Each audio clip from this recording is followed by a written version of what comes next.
Welcome in, everybody, to another episode of Discard for Magic. I'm one of your hosts, Aaron. I'm the other host, James or Jexic, and today we're excited to bring on Snalg to talk about the Eternal Council. Hello, everybody. So, Snalg, before we jump into the Eternal Council, why don't you just give us a little bit of backstory on your Summoner Wars experience? Because I think you have one of the most interesting, Summoner Wars backstories. Really? I wouldn't know where. At least most, detailed. I mean, you're one of the longest playing players, all the way back to first edition, so. Yeah, probably not as long as Water D or a couple of others, but yeah, I'm one of the very early first edition players. I didn't start immediately when the first edition came out. I started when the app came out actually, and actually it was after, I think, a few months after the app came out. At that time, I was just looking for a board game that plays well on the app because I just got a new iPad 2 at that time. Yeah, so I just looked through the reviews on Board Game Geek, and it happens that the Summoners War was among one of the highly rated apps. So I just went in and started playing. First played against the AI a couple of games, and then just found out that the AI is pretty much trash. So I started playing online, and that's basically it. Do you remember which faction you were playing for your first games against other people? Well, I think like most people, I started with Phoenix Elves because I think that was kind of the free faction. I forgot if it's free or I think it might be free. It was so long ago, but I think it was the Phoenix Elves. So I believe that's the reason most players started with the Phoenix Elves because I think it's the free faction. Old Prince Elia. I mean, good faction, strong, a lot of auto damage. A lot of people enjoyed Prince Elion in the first edition. A lot of people enjoy Phoenix Elf still in this edition. Yeah, I played it a while, then just later on just kind of felt bored with the faction and just felt that they weren't very exciting. I mean, yeah, they're very stable, and I do feel that they're among one of the stronger factions. Like at that time, they were called like the Big Three or Big Four. There wasn't that much challenge in playing them, and also it feel kind of a similar after a while. Like you're just always doing the same thing, kill all your own units, and just stay behind and summon warriors and just hit and run. Yep. But yeah, you became one of the first players to really do well with the cloaks, I think. Yeah, I would say that I think that was a long time ago, but I feel that originally when I started playing cloaks, I feel that this is like unplayable faction. It's so weak. None of the units are useful. And then actually it was another player. I don't know, you might remember Glenn. I think Glenn 3. I think he I played against him. I think he was actually one of the earlier players who mastered cloaks. And in fact, in one of the first tournament I won, we played a mirror match with cloaks against each other. I still remember that game. But yeah, so after playing him, he just showed me like all the tricks, and I realized, wow, this is so cool. So that made me start to really want to learn more about cloaks. And yeah, cloaks was by far the most played faction in first edition for me. How early did you get on with the second edition train? Well, I think very early on when second edition they started to do play testing, they did. Louis reached out to me and asked if I wanted to do some play testing. And initially, I did join for the very early testing, but later on, I dropped off because it was very inconvenient. I live in different time zone at that time, and also it's hard to like coordinate a time to play with each other, and there's no app.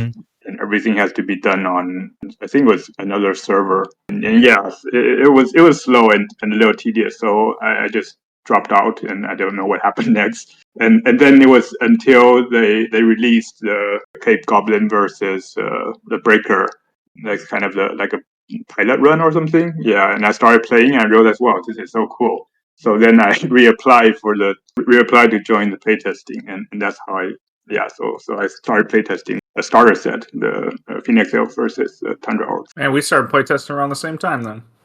Oh yeah, really? I think I played with Jackson a few times and also Water D a few times. Yeah, at that time the app they still didn't have the testing app, and it was still very difficult to play. You need to arrange a time, and it's still quite difficult. Yeah. Yeah, I can remember because they didn't have a testing app, there were some things that I played wrong, and when I first started testing. I don't think it was instantly caught by the other player. I caught it eventually, but all the master sets were in the testing you could play with also, but they weren't out released yet. And I used trample wrong the first time I played it. I just You trampled do through multiple things damage. like multiple damage.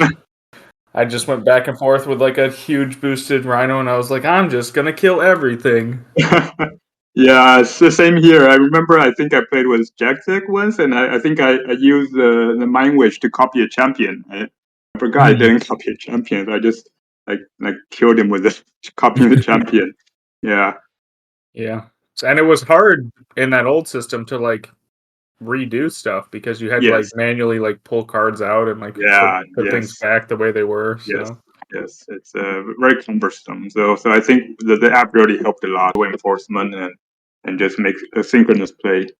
I had tested a little bit in first edition, and it was all print and play back then. I think for the most part, at least that's what we did, and I hated that even more than having like that other server. I print and play was so cumbersome to me. Some people really like it. Some people still do it occasionally, but But you need to have a real life opponent to print play, right? yeah, yep. Yeah, that's the hard part for me. Yeah, I also played tested first edition a little bit for the second summoners. I did the SO and I forgot. I played mostly SO. I like that deck. I think Jaxic designed it, right? Yeah. Really cool deck. I feel that too bad they didn't have something similar in second edition yet. I liked attacking walls, as they were called back then, and she gave you a benefit for doing that. The funny thing is, Yeah, in retrospect, her deck felt more like a swamp orcs slash mercenary deck than the swamp orc slash mercenary deck did. You know, Yeah, yeah, that's true. it was a fun deck. the funny thing is, like, and I designed, even though Swamp Mercenaries came out first, I made Natazga first. By the time Natazga was actually in testing, I wasn't as involved anymore, but I had already kind of designed it a certain way. And like the Swamp Orcs in first edition, they really caught my attention. Like when Colby first spoiled how they work, the whole swamp, the vine wall mechanic and stuff, I got really into it and was like coming up with units. Like some of the ones from the reinforcements were my ideas too for Swamp Orcs. Like I thought it'd be cool, like to do like the fungal beast or whatever, or spore carrier, I think it was called. That like when it died, it would make a vine gate and stuff like that. Yeah, yep. Now they don't have those, and it's probably good. It's probably good that we don't have all these extra cards sitting around and stuff. But that was a neat deck that doesn't function the same way anymore. But also, it was kind of like an annoying deck to face because you'd be stuck against all these vine walls and having trouble moving around, unless you played like Guild Wars, which could just blow up all the walls in one go. Yeah, I never played the deck like face to face. I imagine it would be very tough. Like just keep moving and keep rolling dice. I don't know. It might be very frustrating. Let's jump into the Eternal Council, though. Snaug, you are one of the best players in the community with the Eternal Council. Let's just start out with a couple of tips for new players, brand new to the deck. What's a couple key tips that they can keep in mind? The thing with Eternal Console is like they are kind of this so-called cannon summoners. Summoner could build up a very high attack. So I think the key is that the summoner Edia has to be in the game, but that is kind of the challenge as well. So how to keep her alive while utilizing her ability is really the key to doing well with Eternal Console. I guess we're going to the details later, but I think in general, I think that's kind of the thing to keep in mind, that to balance this. And to do that, you have all your tools. So it's kind of fun in a way because it's a combo deck. You need to build up your strengths with all with the cards like Insight, Seek, and the card drawing mechanisms, and at the same time you have to like keep yourself alive, and that's where the resolve part comes in, where you have cards to help defend or help give pressure to the opponent, like the Mind Knights to keep to ward off the opponent. So yeah, I think that's kind of the main idea going into Eternal Console. Some other minor pitfalls I think is that I guess most player might be playing on the app, so just be mindful that once you trigger a draw, like with Seek or with the Advisor, you cannot undo the move. So I think this is something that people are too accustomed to being able to undo the moves. But with Eternal Console, you need to keep that in mind. So you need to plan carefully before you do everything. So I guess that's kind of the general tips for Eternal Console. Yeah, I think the not doing a draw before you're fully set on your move is like such a big thing to keep in mind with Eternal Council. I was just playing them the other day in testing against one of the testing factions, and I, like, one of my first turns in, did my turn order in the wrong part and had already drawn a card, and I was like, well, can't go back. We're dealing with it. This is what we got. And I'd, like, texted my opponent, and I was like, sorry, my Eternal Council's a bit rusty. This is not my best work. Yeah, even players who have played like a lot of Eternal Council still sometimes make that mistake of drawing a card. So I think it's sometimes wise if you just like forego your draws while you're like moving around your turn.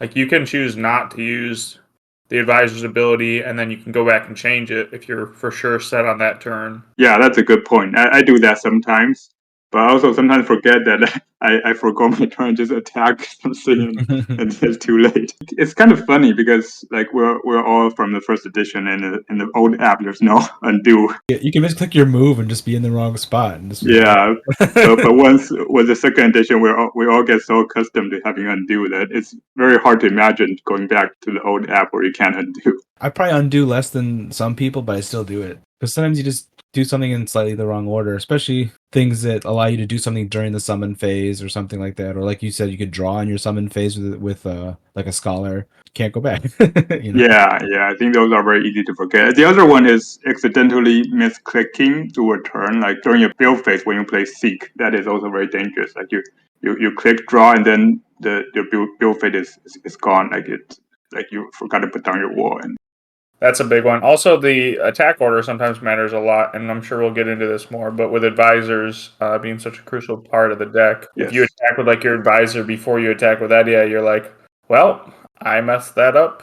I have to now decide to not attack with Edia or just move Edia. Yes, that's true. I still make that mistake from time to time, like mess up the attack order. Jumping into their units, though, what do you think of their common units? They have kind of a unique approach to the common units. They all have their own role in the deck, but I don't feel like they're not created equal. What do you think about them? Yeah, I agree. I would say like by order, the best unit would be the Enigma Sage. Yeah, sometimes forget the full name. Yeah, the Enigma Sage, followed by the Advisor, Citadel Advisor, and then the other two, I think probably close. I might put the Scholar ahead and then my Knight the last. So they're a little more situational. So the last two are usually the ones I discard first. The Enigma Sage is really the main hitter in the deck.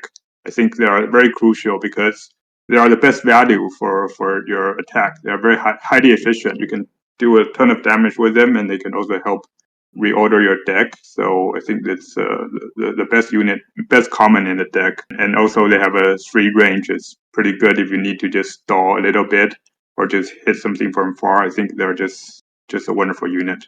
So I almost never discard them. Yeah, and also with their exploitability, it's one of the. I guess I was gonna say it's one of the few ways they can hit more than one or three things in a turn. But I guess there's always the events. But I'm saying sometimes you can just kill extra units with that, which is really handy. Yeah, I agree. The ping damage is very important. And also, speaking of common pitfalls, I just made a mistake recently. Like, just want to remind the people that the Sage does not trigger on walls. So if you hit a wall, you cannot do exploit. So sometimes I still forget about it. Just attack the wall, thinking I could ping a one health unit, and then oops. The other thing now they also made it so if there's a legal target for exploit, you have to use it.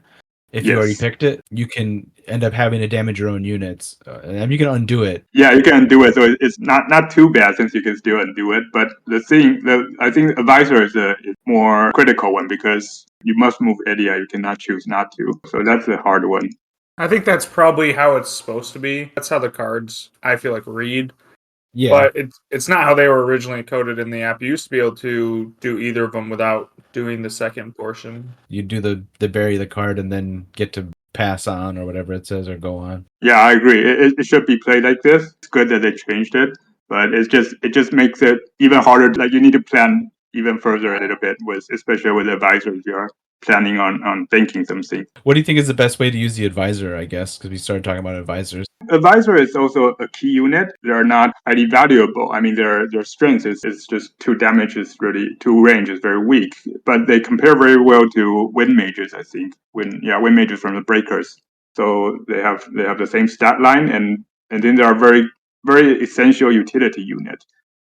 first ability is to draw a card, and I think that by itself is already good because it will just give you more options. And occasionally, the most important events require the trigger on card draw. So I think that's very important. And of course, the second part is that they allow you to move Edia around. So that really is very important for Edia because she needs to either keep herself safe, or sometimes you need to move in and clog a gate, or just go in for the kill. And I think this is something that many players who are not familiar with Eternal Console could get caught off guard. They just think that, I just stay away. Kind of, they imagine Edia's like Bowser, you just stay away, you won't get hit by a big punch. But with Visor, you could move like 2 extra steps, and I've won a few games just by doing that, like just moving twice and then just killing the opponent summoner. I think another cool thing you do is it's one of the, like Wind Mage, you can use it to attack 2 attacks in the same direction. Like if you get the Citadel Advisor lined up and then an Edia on the diagonal from him. Yeah, sure. Yeah, that is something I also often do. 10 dice on somebody that way. And then if we have another advisor, you can just shift Edia out of the line again. So like one way is like have Edia park in front of the wall of the opponent's gate, and then if their opponent is on one side of the gate, you can have a advisor hit him, and then Edia comes out and hit the summoner, and then another advisor hit something else to let Edia go back behind the gate. So I think this is a very good position for Edia. What about the Scholars and Mind Knights? You said they're more situational. What situations do you look to play for? Yeah, so Scholars, they are your other like high hitting unit because there's one cost for 3 damage. I think that by itself is pretty good. Sometimes you just need 3 melee dice to hit something. So I think that's kind of the key with about the Scholar. So it is of course matchup dependent. So against factions with kind of a more high health, then the Scholars will be more important. And the other thing is for the second part of the draw trigger. So sometimes I try to plan, like if I'm holding Assault, the Scholar will give you like 2 extra hit to clear a unit. And this is also something that's easy for the opponent to miss, is that they think they have something blocking in front of their summoner, but with Assault and a few draws, you can easily clear them away. And I think Scholar is one of the important ones to trigger the draw because Seek is not so stable. It's hard to rely on Seek, the event Seek, and Scholar is. I feel that Scholar is kind of similar to Seek in a way, but they also give you a 3 attack. So I think I feel like the Scholar is important in that regard. So sometimes if I'm planning on doing like building up Edia, I will try to keep a Scholar for the draw ability, or when I expect my opponent will be coming in and I need a 3 hit unit to make a kill. Yeah, so I think Scholar is kind of important for that use. And then what about the Mind Knight? Yeah, the Mind Knight is a funny card. I actually quite like the Mind Knight by its design. I feel like it is great card design. Like it's a resolve card, so it kind of forces your opponent to play around it. And I feel that all of this type of resolve cards is kind of like the blue color in Magic the Gathering, where you're kind of messing with your opponent, or you're restricting your opponent's action. And I think these cards, they generally will have the most potential for NPEs or negative player experience, because when you're playing against them, they're kind of like, oh, let's move here. Oh, no, you need to discard something. So usually the opponent would not be happy with things limiting their action. So and for these cards, I think they usually, by design, they should be slightly weaker as to offset their negative player experience. So I think my knight is. I feel that it's like just the right place. It's not very efficient. It's a 2 cost for 2 melee and 4 health. It's not the best stats. And their one ability is push. The push ability is actually quite useful because sometimes you need to get something into Edia's range. But I find that it's still kind of costly to get that push ability. And then their 4 life is not a lot. The other problem is that their second ability is that when something moves next to them, their opponent needs to discard a card. Even though it's very harsh, a lot of times a lot of decks, they do have ways to get around with it. There are just so many cards to force, or they could just hit you with range. I feel that is the main problem with the Mind Knight, is they are more situational. So it really depends on what your opponents are playing, like against decks which have fewer force or range options, then my knight will be better. But I feel that there are not that many decks that they are so limited. So I guess it's kind of more restricted. But the other thing is, my nine death has its use is that when I feel that I want to push with Edia, because I think they are very strong when you are zoning into your opponent's territory. My knight will really restrict their movement. So sometimes when I'm pushing in with Edia, my knight at the flank is very helpful. It will vastly limit your opponent's ability to strike back. So I think they are still useful, but I just kind of seldom push in. Usually I'm kind of in the middle and I wanna push far in. Also their efficiency is just not that good, like for the cost. I would rather play Enigma Sage most of the time. The other thing about my knight is sometimes that shove ability is just so crucial. I've seen many a game where Eternal Council look like they're in a bad spot or don't have a way to win, and then the opponent leaves just one blocker, and they Mind Knight up and shove it out of the way and hit them with Edia for 8 dice. I don't know. I don't encounter that scenario that often. I feel that, yeah, because Edia could clear blockers with Sword as well. So usually jobbing something with highlight. But I think Mind Knight is much easier to plan for because you just need one unit to push something away. So most opponent will be prepared for like a Mind Knight shoving. Assault is a little harder because like if you are like 3 spaces away, then you need to move over and then start using like other cards, Special Advisor, that you draw during the move phase. So it's harder to utilize, and Mind Knight does have its uses. I just feel that it's just a lot more situational. The one situation I find using my knight, especially like in the early game, is kind of similar to how you use Royal Guardian in like the Phoenix Elves, where Edia won't have a good attack, but you can push something into a spot where Edia can attack. Like if she's still kind of in the back couple rows. So you push something into her shot range, get an easy extra boost with Kinetic Siphon, and then maybe use your third attack with the Citadel Advisor to have her hide behind a gate or something. In that early stage, we're just like, because that's what I find. I'm often trying to just get boosts early so that when I do play my combo cards, I have enough boost to keep them around. Yeah, I agree. That's usually what the first Mind Knight is for. So usually in the beginning, that's what the first Mind Knight is doing. But the problem with is that unlike Madaria, you could pull the Guardian back to safety. Your Mind Knight is exposed, so they're going to get killed pretty easily. And so you could probably only do that for maybe 1 or 2 turns, and the Mind Knight is gone. So that's why I think that's like you use the Mind Knight to maybe kill a unit, gain a boost, but after that, the Mind Knight is just a sitting duck there. Yeah, that makes sense.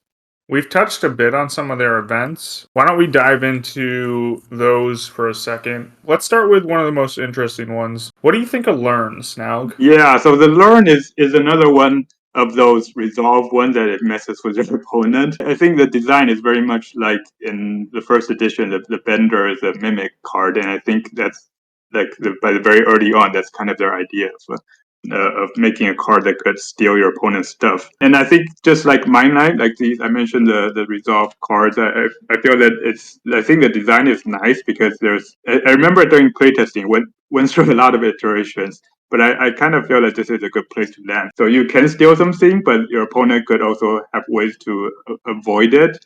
But if it's like most active events, it's very hard to avoid because you can just take it pretty easily. And I think that's kind of in a interesting place. Yeah, I agree. Learn is probably the most interesting card in the deck. And yeah, it really depends on. Sometimes you can learn a very good card and give you the win. And conversely, for the opponent, you need to be very mindful of Learn. So a lot of times you probably don't want to play those critical cards. For example, in Fallen Kingdom, you want to avoid Vicious Spear, and then like Cape Goblin, if you play what's that card? Relenting. I forgot the name. Phoenix Elf. I recently just finished a game where I stole Blinding Flare for several turns, and my opponent just forfeited. Yeah, it's a tough matchup for Phoenix Elf. It's a very interesting card. Like it forces your opponent to play differently, and it becomes kind of like the Taklui in the first edition Bender, the Mimic card. It's kind of a mini game because sometimes I'm holding Learn, but I don't know. I'm waiting for my opponent to play an active event, but then they might know that I have Learn, so they never play it, and I just have a dead card in my hand. So I feel that it's kind of brings back the Mimic idea. I remember in first edition, I used to just keep a few cards in my hand to bait my opponent's mimic. I need to specify what mimic does in first edition. So it's just like you look at your opponent's hand and take an event card from them. It has some similar idea in them. Yeah, I feel like learn is nicer because it doesn't actually take the card from them before they get to play it. Yeah, I remember in the first edition, oh, the magic drain. You just mimic can take their magic drain and drain their magic, and then their opponent will forfeit immediately. The other thing about learn too, which we haven't touched on, is that if it doesn't steal an event, it still gets you 2 boosts, which are useful. Yes, that's a very good point. Yeah, I think learn is a card that you never discard, but the key is when to play it. Like whether you just throw it off and just give 2 boosts. So I think for me, what I do is generally it's depend on what my opponent plays. If their deck is heavily reliant on important active events, for example, like Phoenix Elves or Vanguards, they all have very good active events I could steal. Then I would try to earn a little longer. But if it's against some decks, I don't know, like Storm Goblin, then I would just use it immediately for the 2 boosts. The one funny one I ran into recently that made Aaron get distressed when he heard about it was that you can steal a Deathrite from the Crimson Order, and you just lose one guy when you play the Deathrite, but then you get the strength for as long as you keep Deathrite. Yeah, I mean, you could do the same thing for Holy Judgment from Vanguards. Yeah, So it's essentially the same, but you don't need to kill your unit. So it's even better. Is it though? Because Holy Judgment only affects your common units, right? Oh, yeah, that's a good point. Deathrite affects Summoner and Champs also. Everything's +1. Yeah. Deathrite is terrifying. Getting a 9 attack Edia just rolling around for apparently no cost, essentially. That's brutal. Oh, yeah, that's a good point. But it's kind of like how you were saying with Blinding Flare. Like, I think the good events to steal, it seems like, are the ones that have an extra cost up front, but then like you kind of get value by keeping them around. Like you were saying, Blinding Flare costs 1 magic. Yeah. But if you keep that out for 3 turns, Yeah, I mean, Unrelenting is also like similar. an Unrelenting, yeah, or like Sacrificial Pyre, if you get that going for 2 turns, Yeah. heal like 10 health, you know? Yes. Like, James, you've also, I think, stolen Volcanic Blast before, which sounds like a fun time. I've never had that pleasure. I did it once, but they do have to walk into it. So your opponent basically has to forget that you have Learn Out, or just not care, thinking maybe they're going to beat you that turn. But then if they fail, yeah, you get a Volcanic Blast, which usually, if you're playing Edia right, you probably have some boosts. So yeah, it's a good card to steal. Yeah, I stole it once. Yeah, it's fun. Yeah, I think that's also like kind of a reminder for like when you're playing against Edia, you just need to keep that in mind. Like sometimes you don't like I'm also in a bad habit of not looking at the active events. So sometimes you forget that learn is out there and just play something, and then later on you it's used against you and you get surprised. So yeah, always keep in mind like when you're playing active events or when you are trying to play any event, just make sure learn is not there, or else you might get in trouble. I have a bad habit sometimes when I'm playing more games than I should of just like fast forwarding to my turn and then just react to the board state. Like, oh, wait a minute, I just gave them. Yeah. Tundra Orcs, like 4 Glory is a really. Yes. I mean, it's an active event, so it's harder to not steal. But yeah, you lose 4 Glory to them, and that's like, oh. For Glory is the one that I try to steal against Tundra Orcs. But the problem is they don't have the other events are not that good. So Right, yeah, it's not like you want to steal Freeze; they won't even be playing it. I think like Unrelenting and Pyre and Blinding Flare are some of the big ones. Unrelenting specifically can just change. That matchup is not good for the Cave Goblins unless they get like an early push. It can be real rough if they get Unrelenting out and then you have like 3, 4, 5 turns of just playing against Unrelenting as the Cave Goblins. yeah, I agree. I think I've won a couple of games against Cave Goblins that way. I feel that it's a hard choice for Cave Goblin because I feel that if I'm playing Cave Goblin, I might still risk it, especially in early on, because it's just so important for their economy. It is a tough choice. You probably don't want to hold on to Unrelenting as Cave Goblins, or even discard it for Magic. So yeah, it's just something you have to accept that sometimes you're gonna have learn, and it's gonna mess you up. But I think one that could be interesting that I have not experienced yet, I don't know if anybody has in the community, is if they learn Zeal from Filth, and then they get like Assault out, and they just start blasting through units and just get Edia wherever you need Edia to be. All over the place. I did manage to steal Zeo in a recent game, but I lost that. It was kind of late in the game, and with Zeo, I mean, the problem with Zeo is that you still need to destroy something to move. And if you have a good assault turn, you might do that. But overall, like usually their units have like Steel's units have pretty good health, and it's hard to blast a lot of stuff unless they keep a lot of low health unit. But that's uncommon. Usually they'll mutate the guys with low health. So it's hard to have a good position to use assault, and similarly for Fate for Zeal. I feel like if you time it right against Chosen Grove, you could get some decent events. Like if they just played Night of Seasons or something and they drop a bunch of events, and then you could get like spring and summer. Yeah, I haven't played that. Oh, I played that in testing, but I haven't played that. A lot of those seasons are good for it. Yeah, you can boost Edia. Yeah, kind of like Bozar's wheel, Iron Wheel. Willpower. Oh, willpower. Yeah, yeah. Keep forgetting the names. Yeah, willpower is another good one. Like you get to boost. Like just with the boost, the boost back is good enough. And you could just persist and always reroll. Exactly. I mean, that'd be terrifying. Well, I think we've touched on learn quite a bit. Let's move on to the other events. The two of them are kind of in tandem. Do we want to talk about Assault and Insight? Yeah. These two are the key events that really make Edia the powerhouse of the deck, and I think really these two are the most important event for Edia. They are similar in a way because they both trigger on draw, but of course their function is a little different. One is for board control to just clearing a lot of units with assault, and the other is to just make Edia a cannon, like hit for 8 dice or something. I feel that of course because they both boost Edia on draw, so it would be best if you play them together, but it's not necessary, and sometimes you won't have the situation where you can keep both of them in hand and wait for the opportunity. So I find that most of the time I will play them individually and depend on the situation. Assault usually is like when you just need to clear a bunch of low health units. Sometimes when you're on defense or sometimes when you're pushing in. I will add another very good position. I think I've touched on this previously, but briefly, is that Edia is very good behind a gate, either your gate or your opponent's gate, because you could use assault to damage like the units behind the gate or next to the gate. So you have a lot of threat with the position, and your opponent can at most you hit Edia on two sides, so Edia is relatively safe, and then they are in a tough position because when they try to hit Edia, then they're giving you more boosts. So I think it's a good position, and especially good for doing a assault. And usually when your opponent sees that, they'll just back off, and then even though you can no longer kill stuff with assault, you get the board position, and you could try to crowd their wall, kill their gate. Yeah, so I think that's kind of the general use for assault. And inside, I think it's even more flexible because it's just gives Edia a bunch of attack. So sometimes you could just use it to clear off big units, or sometimes use it to go in for the kill. It's good in matches where we're up against like polar dwarves or fungal dwarves and stuff when you have like these 5 life commons and like you're like, okay, I'm just gonna sling 8 at you and kill that guy.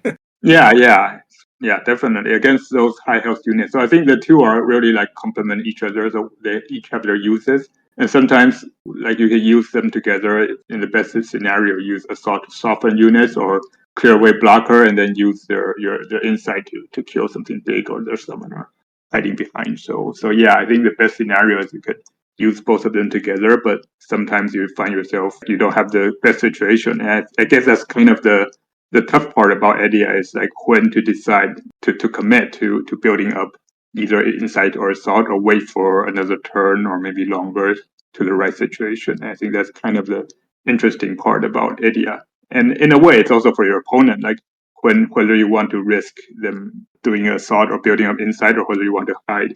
So again, I feel that it's a very nice deck that represents the resolve part where your opponent really needs to think carefully, and you also need to think carefully. So there's kind of this again like a mind game playing against each other.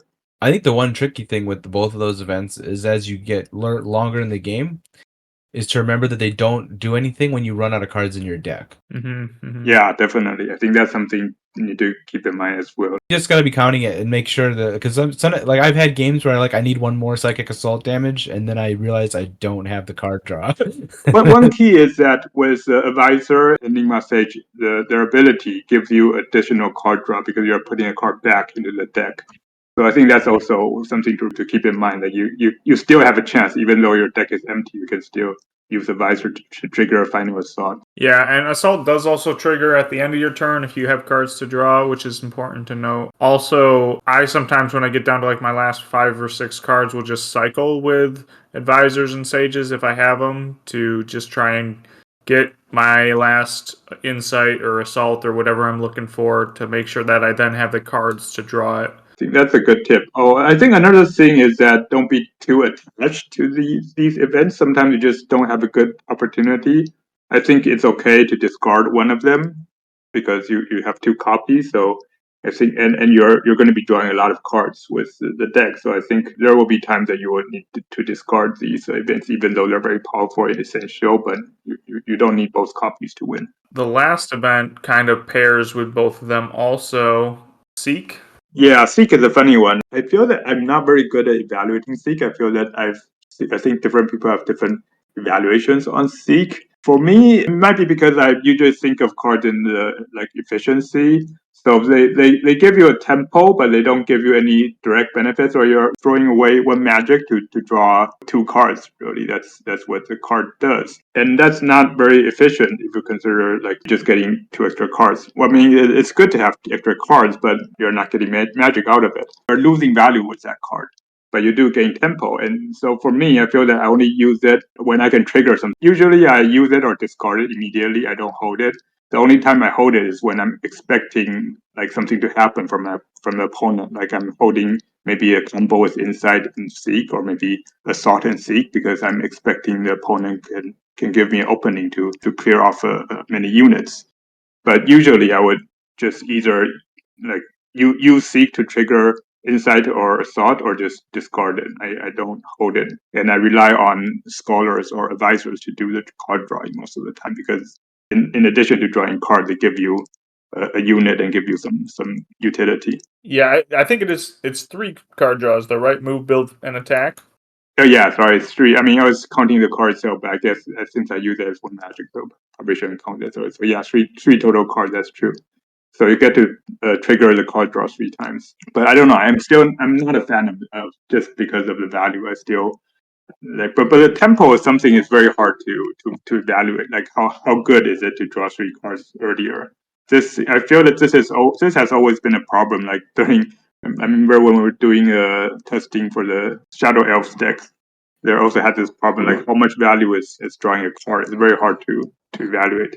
It's a bit different than some other card games like Magic, where Yes. you only draw 1 card a turn normally, Yeah. and card draw is king. Here it's like, well, you're gonna draw that card eventually. Now you're just kind of shortening your clock. And like Magic, it's pretty hard to deck out, but here you deck out pretty soon, and so you don't really need to draw those cards. Just discard everything. Oh, sometimes I just remember sometimes I use this for if I want to build a big hand for. Avi? Yeah, yeah, I keep forgetting those. Yeah, Obi.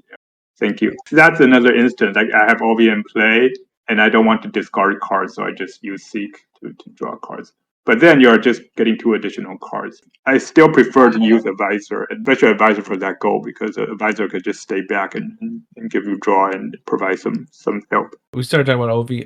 Want to talk about the other 2 champions? I mean, I guess I could keep on with Obi because I think by this we always start with the best card. So I think Obi is the best champ in the deck. I almost always play him. I think it's the only time I discard is like very early on, is in my first hand, and I really need magic to summon Sages. He's competing with Sages, but Obi is just a very good value champ. So you just use her, and I don't know if it's her or it, or yeah, I think Obi is just your general hitter, and you don't need to have a big hand. Like just 4 cards is already pretty good value. So I just use him and let him just ping the opponent and force their opponent to come in. So I think for Edia, you just OB functions just like Sage. Like it's kind of those cards where you can have a decent hitter, like so you can keep the playfield in the mid side, so you don't need to go all in and risk Edia being hurt. So you can like kind of keep your opponents kind of coming in at you. I think OB functions very well, and especially for 4 cost, it's pretty easy to summon. OV is probably number 1. Number 2 is Katu. I think Katu is probably the second most important. The thing with Katu is, I mean, he's very, very good value, but he only works at the end. With Eternal Console, it's very easy to, like, he's always the first unit you stuff in the back of your deck, in the bottom of your deck. Yeah, in theory, like, he's there to help you win the end game, but I seldom go into the end game. It might be because of my play style, I don't know, but I feel that it's very rare that I could make good use of Katu. Usually at that point, your game is won or lost already, and if you are on the losing end, summoning Katu won't help because it's usually too late. The only time he's useful is when, like, your both sides are decking out, and then both of you don't have a very strong advantage over the other, and at that point, Katu comes out, and then he would change the game for your favor, but I feel that that's not so common. So, but I think it's good to always know that you have something there, so you could discard a little bit more, knowing that at the end you still have Katu to hopefully come in and save the day if things don't go right. And Moner, yeah, so Moner, so he's kind of like the big Mind Knight, although slightly different, but I think the idea is very similar. So I think I mentioned a few times the idea of a resolve card that gives your opponent a lot of headaches. They limit their options. 5 for 3/8 is by itself, I think it's a pretty good stat line. So you're comparing to like Ragnar, or I think there are a couple of 5 for 3/8 guys. So generally, I think it's a good value by itself. The problem is usually you don't have that much magic to summon him, and then that's one thing. The other is that like he's a melee card, so it's kind of like the idea of Mind Knight. Like, so when you're moving in and you need someone to control or zone in, or be very strong if you can summon him deep in your opponent's side. But if it's not that situation, you're usually most of the time when I'm playing Edia, I'm like kind of in the midfield or kind of in the third row, like kind of in the middle. I won't advance into the other side easily because it's very risky. And during those situations, Moner won't be that good. Indeed, you could park him in front of the opponent's gate, but if he has other gates, Moner still won't be doing that much. You're just limiting a couple of places. So generally, I feel that Moner is probably the easiest discard for me for the champions. I mean, you don't necessarily need to put it in front of the gate, but if he parks in front of the gate, then all the other summoning spots are like they cost a card. So that's very painful for them. I don't ever play Melinar. He seems nice in theory. I've seen him be used all right, but if, like you said, if they have a second gate or a third gate, then he's kind of just not that useful. His stats aren't bad. He's not a bad champ, but he doesn't normally get the use that you need for that cost, and it cuts a lot into your magic for the Eternal Council, I feel like. Yeah, exactly. I think most of the time I probably want to summon just a couple of Enigma Sages instead, much more useful in general. Edia is the crucial key point of this deck. Everything resolves around Edia. And you need a lot of boost to persist those events. Do you find like yourself using Edia pushed up a lot? Do you try and get a more pulled back approach where you try and keep her in the back row, just taking pot shots when you get the chance? How do you feel is like the best way to use Edia effectively? I agree. Usually in the start of the game, you just need to hold back and build up boosts, because that's other than learn. The only way to get boosts is attack or being attacked, and usually you can only get attacked so many times. So essentially, you try to attack with Edia as much as possible, and then that the problem is that you also don't want her to get exposed too much, or else you cannot use her anymore. Yeah, that's kind of the tricky part when using Edia.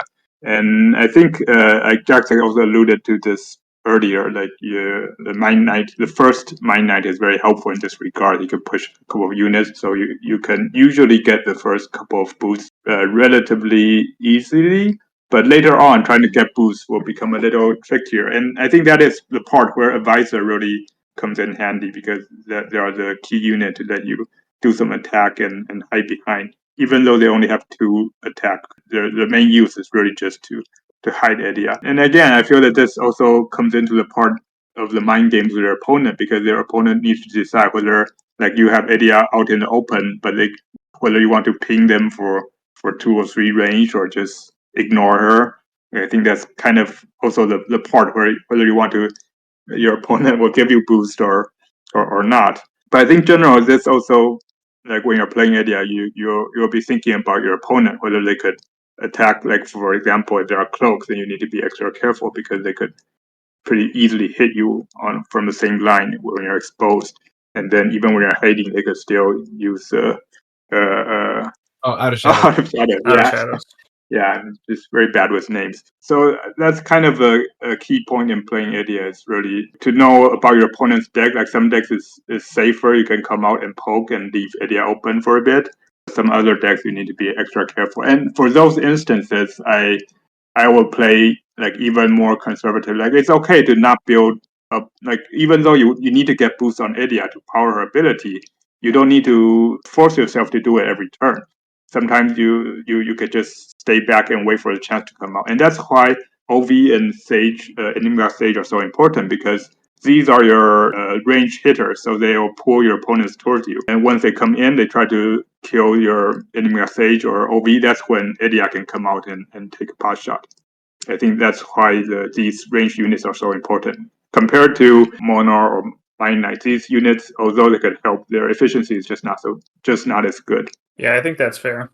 So we talked a little bit about like Cave Goblins being one of their best matchups, but we haven't touched on any of the other matchups. If someone's just starting with Eternal Council and they want like an easier matchup to play, what would be some recommendations you have? I think Phoenix Elf is the best for Eddie. I think it's a terrible matchup for Phoenix Elf. I can feel their pain when I'm playing against Phoenix Elf. I think I was just talking to Jack a little bit earlier. Like I don't face Eddie a lot, so I sometimes I actually don't have that much experience facing them. It's kind of funny, but when I'm playing Eddie, I feel that if my opponent is Phoenix Elf, I feel that they have very limited options because they have blockers, but then they get eaten by a sword. Summoner is just so frail, so they're constantly in the danger of being hit by a bunch of dice.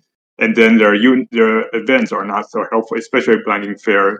You probably can never play that because if it gets stolen, it's pretty much game over. And even like Retribution is also pretty good for Edia. Like I've stolen Retribution and just use them for a couple of turns, and that also greatly limits their opponent ability to attack you. Yeah, so I think Phoenix Elf is probably one of the easier ones for Eternal Console. And the funny interaction, I think even Spirit of the Phoenix works for Enigma Sages on their exploit. Oh yeah, I've done that before as well. So yes, yeah. Some other ones, I think generally like the ones that Edia likes to face are the ones like you mentioned, Cave Goblins are unrelenting. These decks they have very critical active events. Like they must play them or else they lose a lot of their deck efficiency. And Cave Goblins are relenting, or we mentioned Fallen Kingdoms.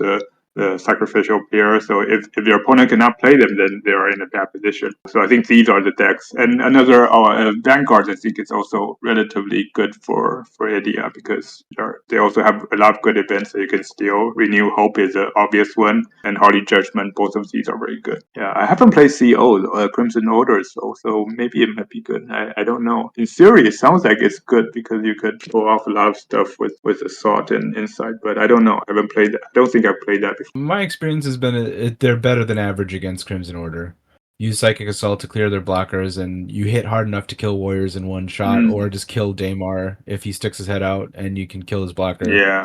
Yeah, killing Daymar seems like it would be fairly easy. I also haven't played this matchup, but if you can blast through those cultists or even a warrior in front potentially with Assault, then Daymar taking 8 dice to the face is not going to end well. And I think Mine Knight might actually be a pretty good one for this matchup because the warrior will have a tough time dealing with Mine Knight. So they can only attack with. So if you are in front of a gate, they don't have good options against you. And you'll have enough magic to summon things like Mine Knight or even Malinar. Yeah, exactly. What about some of their toughest matchups? So, Eternal Council's worst factions to play against. Yeah, so it's kind of like the reverse, like factions where you don't have good cards to steal. But also, I think like in generally, they are not as good against like factions with good range and good efficiency. The Savannah Elves is one of the tougher ones because you have to go to them, and then Edia will be in more danger if she's trying to go forward and well, you can steal some good events. Like what's that? The one that gives you boost to summon next to your target. And to weaving. Oh, weaving. Yeah, I think weaving is a good card. I stole that before. That's very good for Edia. I can just keep summoning. But in general, I feel that it's a little tougher for Edia. Like those where you have to move forward. And I think the other type is those that have very good assassination options because you have to use Edia. So I mentioned Cloak. I think Cloak is a tough one because you can still smoke screen, but it's not that helpful. I feel in general, and yeah, I think Cloak is one of the harder ones. Like Edia can run out of life pretty easily, and similarly, I think Avians is also a little hard because with the firing lane, it's hard to avoid that. So you need to constantly be hiding Edia, but when you're hiding, you can't use your ability very well. What do you feel about storm goblins? I feel like that would be a poor one. Yeah, I feel that as well. I've only played it once.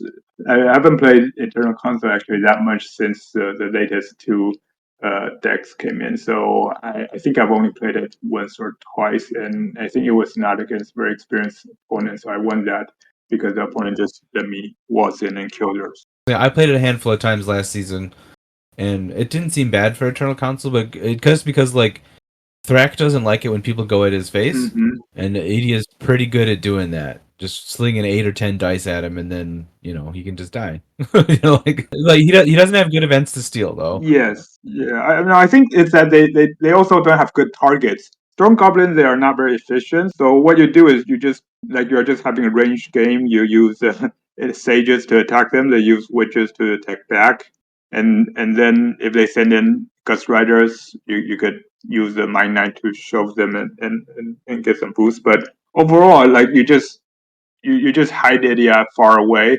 Edia is not those deck where you need to like keep a very crowded position. So it's not so easy for the Storm Goblin to build a chain to try to kill Edia. So for against Storm Goblin, I was just like this is one of those times where Edia probably could just stay back because you don't really need Edia. Just use your highly efficient sages to just kill their units. I feel like Sand Goblins might be hard because they don't have any good events to steal, and they have a lot of ways to just do non. I think SG is also a tough one. SG is, I think I've played it a few times. Yeah, it's one of those you don't have good events, and then Shadow Elf is also similar. I think these are all tough decks. Like they have, I think in general they just have better efficiency. It becomes an efficiency game. So sometimes if you can't rely on Idia, then you just use your units for high efficiency. But if you cannot win the shooting game with Enigma stages, then you will lose the long one, and then for those instances, you are forced to use Edia in the front line as a combat unit, and then take more risk. So I think these are those tougher matches. How do you feel about the Swamp Orc matchup? Because I feel like this is someone that could not necessarily like end super quickly, like right off the bat, but like once Mug and Edia get close, I feel like it could end real fast. Yeah, I think kind of like Savannah Elves in a way. Like you need to move against Swamp Orcs. You need to move in a little earlier and just try to threaten them very early on. If you could get in early before they build up your swamp, and you can control your zone with Mind Knight. So I think these are the ones where you really need to push Edia forward. And if you could get a gate early and with Advisor to push Edia in, you can. Advisor is good as I think I didn't mention that previously, but Advisor is a good one to steal the gate position. Like I mentioned, Edia is very good in front of a gate. So you can kill the unit in front of their gate, and then move Edia in to park in front of their gate. And then later on, if they summon stuff, you can start assaulting them and killing everything. And similarly, Monar is another one that's very good at like just going in and forcing your opponent to defend. So I think these are the instances where you need to change the style. Yeah, but I think I've played a few times. Yeah, so I think similar to Savannah Elf. So these are the ones where I'll try to push Idia in early and then take more risk. And then in the end, it just became like who can kill the other first. Like either you rush in and kill their stuff, or you go in and get killed very fast. What about, I don't feel like we've touched on this a whole lot. What about what cards do you normally discard for Magic from the deck? Yeah, so I mentioned a bit like Seek and Mind Knights and Scholar. These are probably the three cards, and Monar. these are probably the cards I would discard first. Advisor and Enigma Sage I rarely discard, but these are usually the cards I try to bottom deck because I know that these cards will always be useful. So I think that's kind of the general rule. And of course, sometimes you just don't have the choice. Like your opponent is rushing in, then you are a handful of sages. You still have to discard. But in general, if you have the choice, I think my knights will be the first to go. But again, I mentioned this is kind of a matchup dependent. But like general rule, I think this is at least a valuable unit. Like my knights, yeah, and probably Seek. So when playing against Eternal Council, you said you haven't played against Eternal Council a ton, but I feel like there's two main ways of stopping Edia. Once she's like got some boosts, and it depends at what point, because a certain amount of boosts you have to decide on one of the two options, but you either have to avoid Edia until she cools off and thinks about the devastation that she did, or you have to hit her like really hard and fast and deal a lot of damage and put her in a vulnerable state. Yeah, they're saying like what is the best way to deal with Edia when she's like going into her like super saiyan mode, right? Yeah. So yeah, I agree that these are generally the two options. Either you hide and wait for her to cool down, or try to give her a lot of damage to force her to retreat. And yeah, I think this is kind of like the mind games are like we were talking about earlier, like what is the best way, and I think it becomes kind of a situation where you need to decide whether you could take her out. Like if your deck is more like assassination prone, then I think like again like if I'm playing cloaks or maybe shadow elves, I would try to hit Edia whenever I can. So because when she's down to like 6 to 8 life, I think I could have a pretty good chance of just using out of shadow and kill her. So she need to be she'll be a lot more cautious when again playing against assassination faction. So for these I would try to attack her, and it's okay to feed her some magic, like you attack her, so those units will get killed by assault and insight. But once she's down to a critical point, then you know that you can take her out, even though you're almost decked out or you're down in economy. Conversely, if you don't have those choices, then I think it's probably better to sit back. I guess it's easier for me to think from the Edia perspective because I don't face her that much, but I think I haven't mentioned this previously. I think I'll just add that what do you do when your opponent is retreating? If you go on and chase him around, then you might get assassinated, or Edia might get do a lot of damage. And so I think this is sometimes a good point, like where you could decide whether you want to pivot to more of a aggressive pushing position. Like if they are retreating, they don't summon anything. So you can't assault anything, but then you can take up position, so you can start to crowd their walls. So that's when again you go back, you go to the zone control mode where you can still get my knights and or monarch in to clog up their position and start to limit their options. That's kind of adding to the previous strategy part. Well, Snalg, we appreciate you coming on to talk Eternal Council. Yeah, thank you for having me. This has been another episode of Discard for Magic, and we'll see you guys in a couple weeks.